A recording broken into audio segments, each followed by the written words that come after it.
Déjà, c'était une visite pour venir s'enquérir de l'état des malades,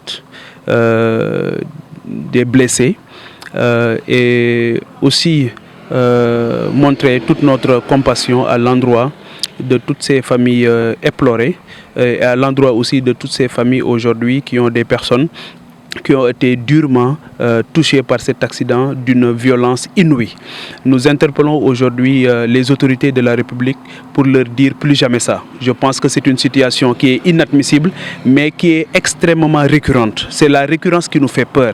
Et c'est la banalisation de cette récurrence qui nous interpelle en tant que citoyens et en tant qu'autorité aussi, mais surtout en tant qu'humains tout court. On ne peut pas continuer de constater ces zones accidentogènes qui continuent de tuer des gens et on continue de faire un décompte macabre. Ça ne peut pas continuer.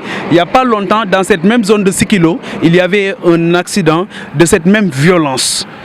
Aujourd'hui, la différence c'est qu'il y a un nombre qui est extrêmement élevé et qu'il y a au moins 35 ont trouvé la mort sur le champ. Et aujourd'hui, on vient de prendre le bilan qui s'alourdit de plus en plus aujourd'hui, qui s'est porté à 41 personnes décédées. C'est inadmissible, ça ne peut pas continuer. Raison pour laquelle on demande au chef de l'État de prendre ses responsabilités pour sanctionner toute la chaîne de responsabilités. Parce qu'on ne peut pas prétendre régler les problèmes avec ceux qui les ont créés. Ce n'est pas possible. Donc aujourd'hui, je pense que sanctionner toutes ces personnes qui se trouvent dans cette chaîne de responsabilité serait un signal très fort pour dire plus jamais ça. Jamais, ça va rester cimenté dans notre conscience collective, dans notre mémoire collective. L'autre chose, c'est que c'est bien de mettre en place un dispositif, c'est bien de mettre en place des mesures. Mais il faut rappeler que ce n'est pas le premier conseil interministériel sur la même problématique.